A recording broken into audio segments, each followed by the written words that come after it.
Good Friday, maybe no school today. That's good. Maybe traffic will be that light. Everybody likes light traffic. So today we're back on the Himalayan. Only difference is got the 360 cam up front, and we have the DeKelvik spark arrestor versus the standard silencer installed. So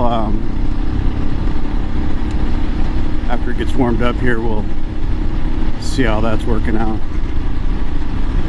But I don't know if you can tell from the sound. I'll try to play some back-to-back video. I don't know how much sound this Purple Panda mic picks up, but exhaust note wise.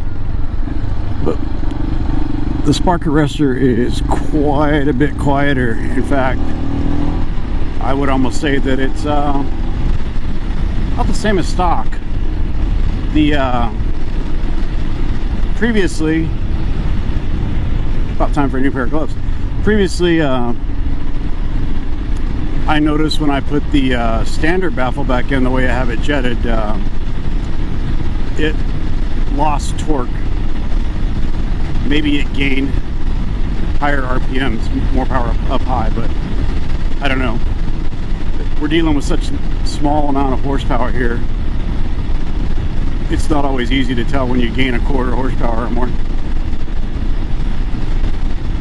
But with a more restrictive exhaust, with its current jetting, it definitely has more torque down low with the spark arrestor in. It just all around, it just runs better actually. Also, the experiment is to show you the difference that just a small restriction in exhaust can make on mixture and cylinder head temperatures. Yesterday on the highway at 70 miles an hour, we got up to 409 degrees on the cylinder head temperature. We'll see what happens today at 70 miles an hour.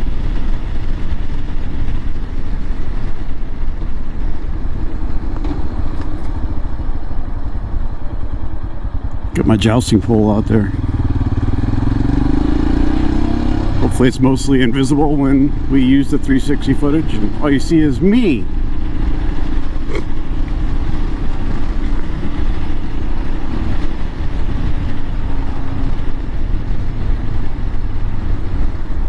It's funny, it's supposed to be warmer this morning than yesterday, but it doesn't feel like it. Maybe there's more moisture in the air.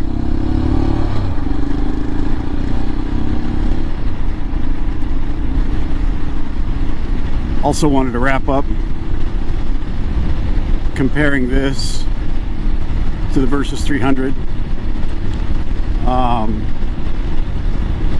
It'll be a short part 3 probably.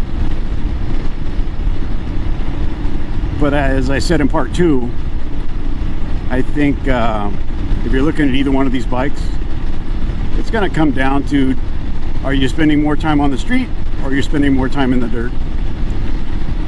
Both are equally capable in the dirt, but I find the Versus a little bit better of a street bike, and the fact that it can go 90 miles an hour is a big plus. I find this to be a little bit better of a dirt bike with you know, a 21-inch front wheel, longer travel suspension, and the power for off-road seems more usable than the Versus. This guy just chugs right along up a hill. I mean, it's actually pretty amazing. It's been one of the few bikes I've owned that you could stop on a hill and start again and more than likely not spin out. You just chug up the hill. Yeah, kind of weird.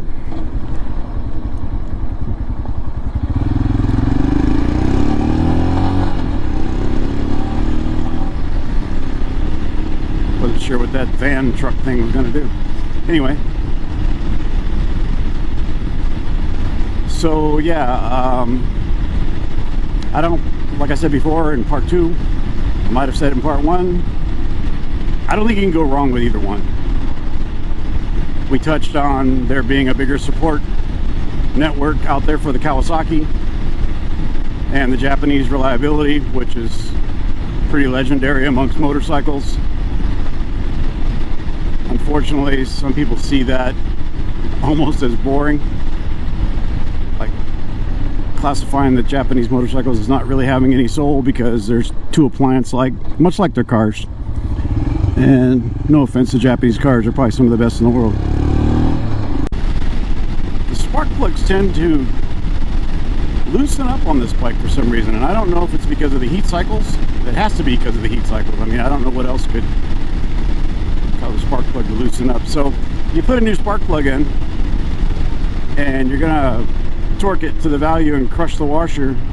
Come back and torque it again a few days later. Do yourself a favor. With the cylinder head temperature sensor, you actually remove the crush washer, and the sensor is made out of copper, and the spark plug seats on that.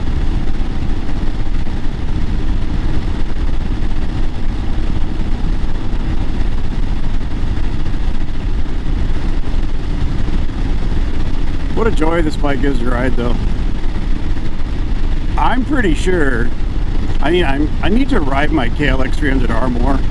Obviously it's a dirt bike, so I can't ride it on the street, but all around bikes, of all the bikes that are in my garage, this one is probably my favorite to ride. I don't know what it is, and a lot of people will tell you that they don't know what it is, but this bike is just so dang good. Would I buy it again? Hell yes. Would I put a carburetor on it again? I hope not, because I think they got the fuel injection ironed out.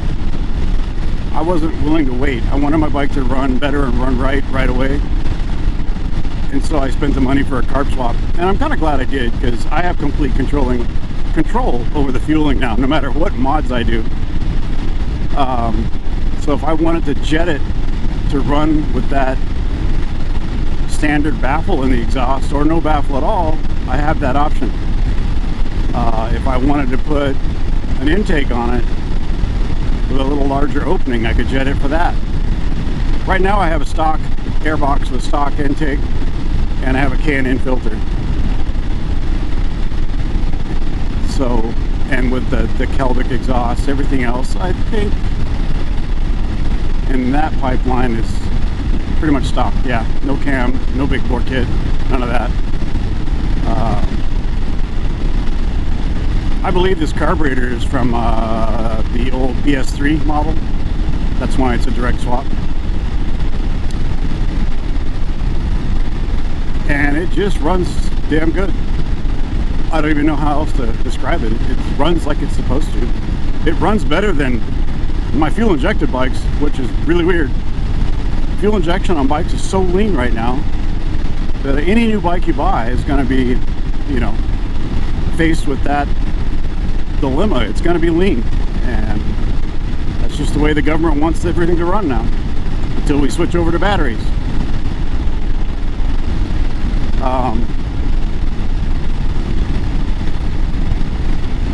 So, I mean, I had to put an EJK on my 300R.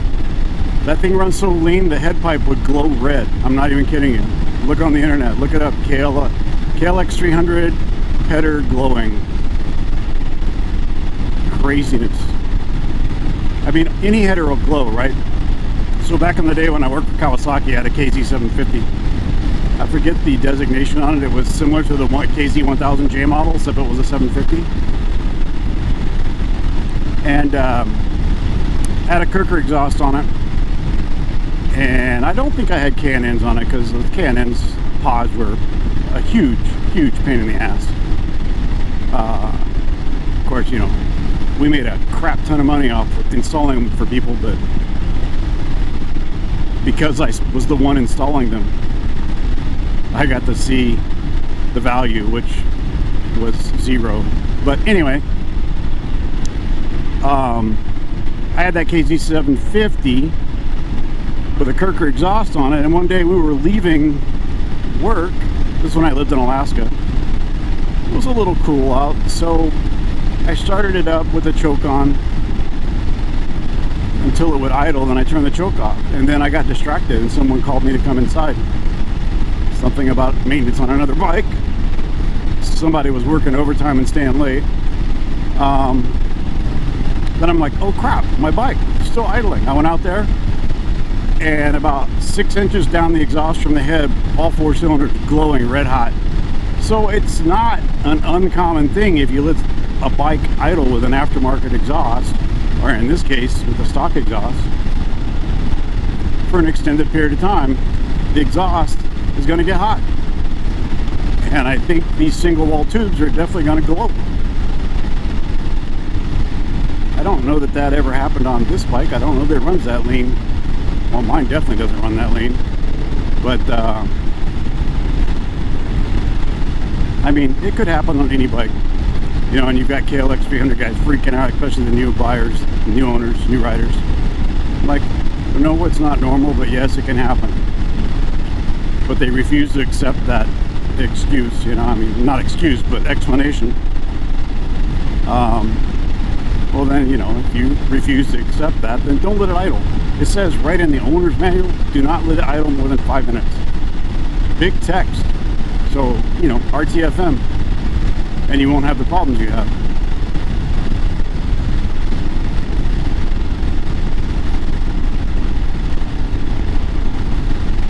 It's funny, I'm in a lot of other groups too because of all the different bikes I own.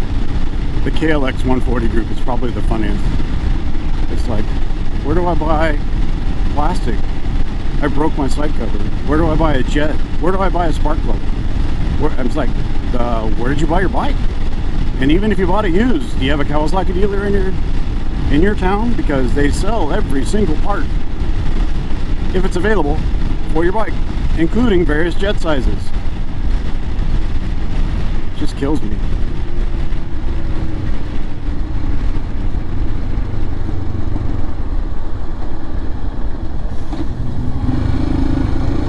Let's go, Corolla S. You can do it.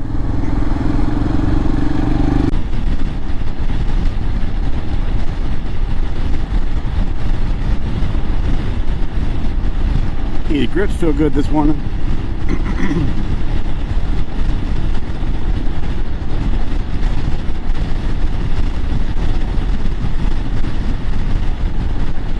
If you ride in a climate that is somewhat cool or even cold, I commute over this mountain every day. In the wintertime, it's in the 30s. So, yeah, sections of it are cold when you're going 45, 50 miles an hour. Obviously, there's people that ride in colder temperatures, but not me. I used to. Grew up in Alaska.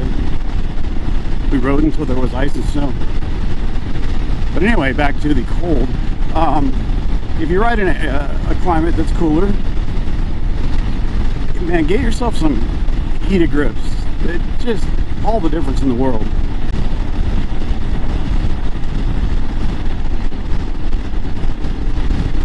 When it gets a few degrees colder than it is right now, like say in the 30s, I do wear my larger MotoGP gloves, which are a lot thicker, and I believe they are also waterproof. And when the grip heat finally makes it through those, man, it's like we're not even outside. We're holding on to a warm cup of coffee or tea, whichever you drink.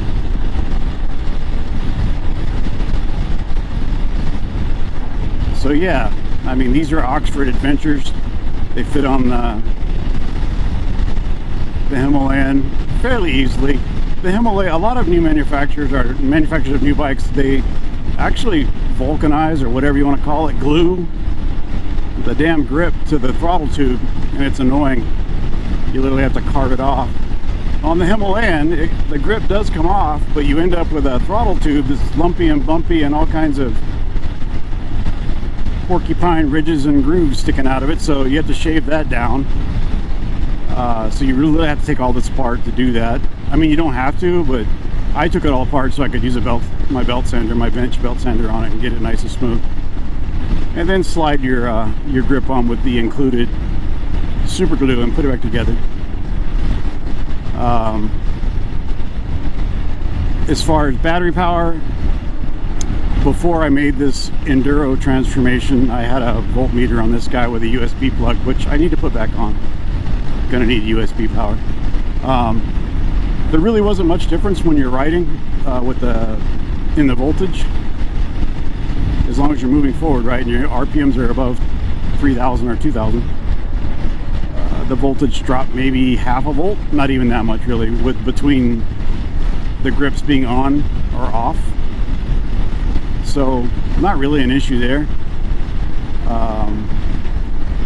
Also, if you don't feel like wiring in a relay that will turn off the power to the grips when you turn off your key, you don't have to.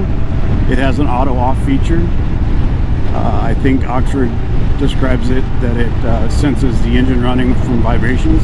If there's no vibrations, it'll turn off. I've tested it, it works, because I've forgotten to turn that off. I have mine wired right into the right straight to the battery.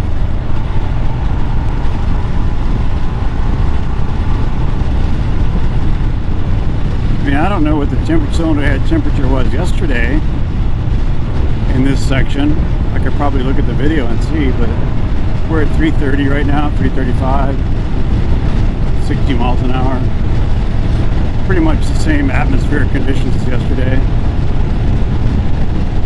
I do know at 70 miles an hour, 75 miles an hour, we were creeping up on 415, 410.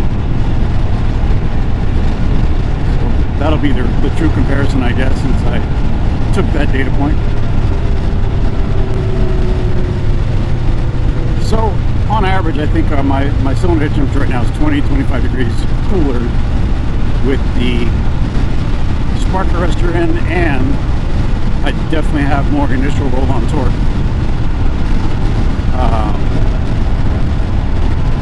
So, bike's happy, I'm happy.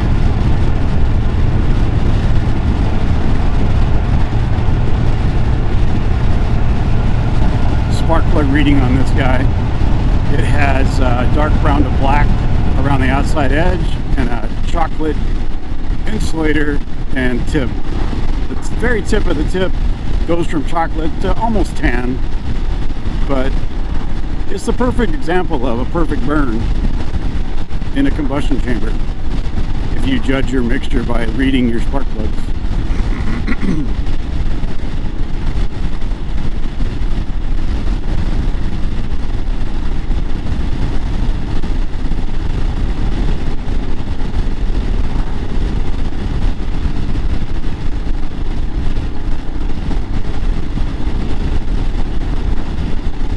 What a pleasure this bike is to ride.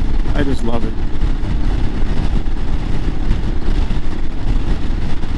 Royal Enfield needs to build me a Himalayan out of the 650 Interceptor, and I'll sell my Africa Twin.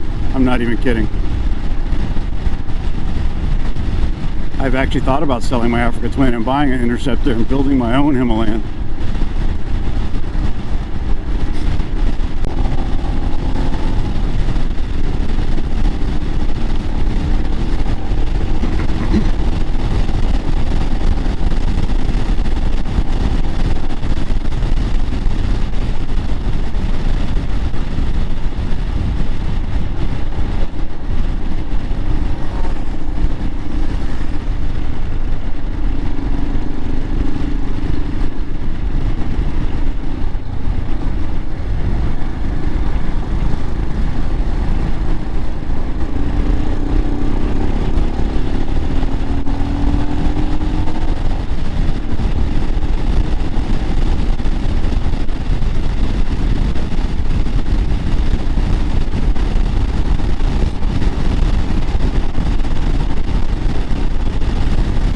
You guys ought to head over to Fortnine's YouTube page, rather.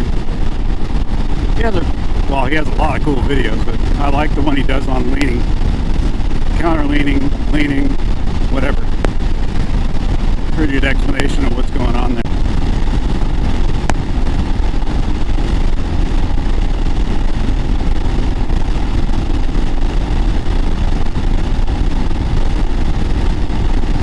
Okay, here we are, 70 uphill, so this is Cylinder head temperature's holding at 384. Oh, nope, just jumped to 388. Yesterday we were at 410.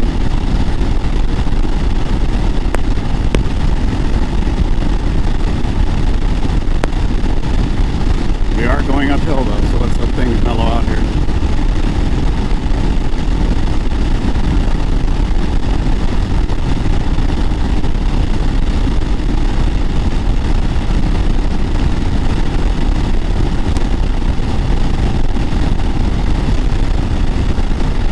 Okay. Level ground, let things cool off.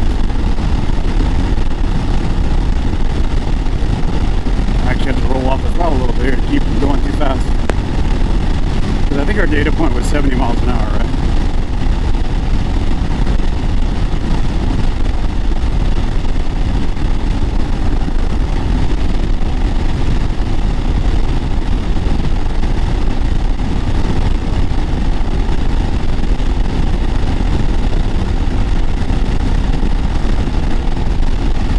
So we're sitting at what? Keeps bouncing around 396, 397, 396.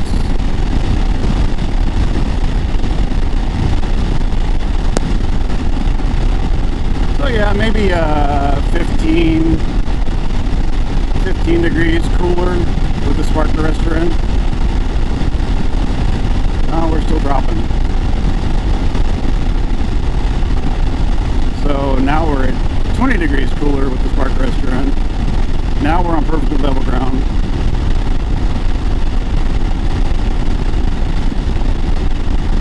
But anyway, I mean, as you can see, we're at 388, same place where we were yesterday. And the yesterday's cylinder temperature was 410. The only difference being the exhaust, the spark. We had the spark arrestor in versus the standard Del Calvic silencer. Cylinder head temperature 399, 401. So even going uphill at full throttle, my cylinder head temperature is cooler than it was yesterday cruising on flat ground at 70 miles an hour. Everything else being the same, except the baffle, the spark arrestor inserted.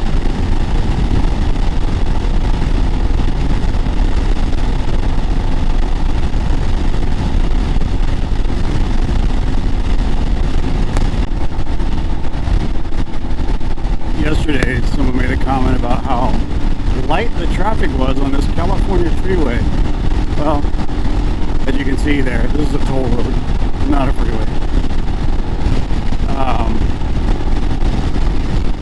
I take it pretty much every day because it's almost like buying insurance, right? There's so much like it. Look in the rearview mirror. There's nothing back there. Of course, it is Good Friday, but the traffic's always light on the toll road. But I take it because, for me, it's safer than the other option, which is the 405 freeway,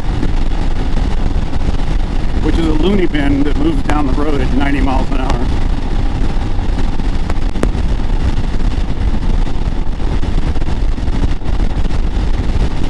Look at that gas gauge. We're getting down to about a gallon, I think. F's been going for 28 miles.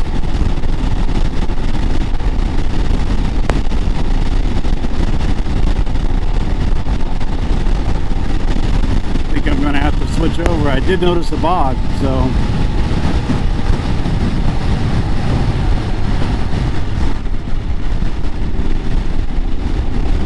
we're on to reserve. F-trip 28.6, gas on the first red line.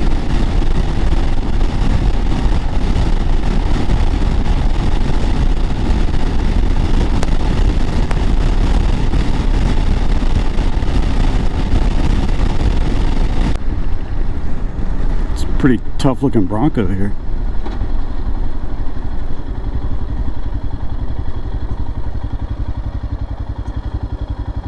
I'm more of a Cayenne GTS guy though.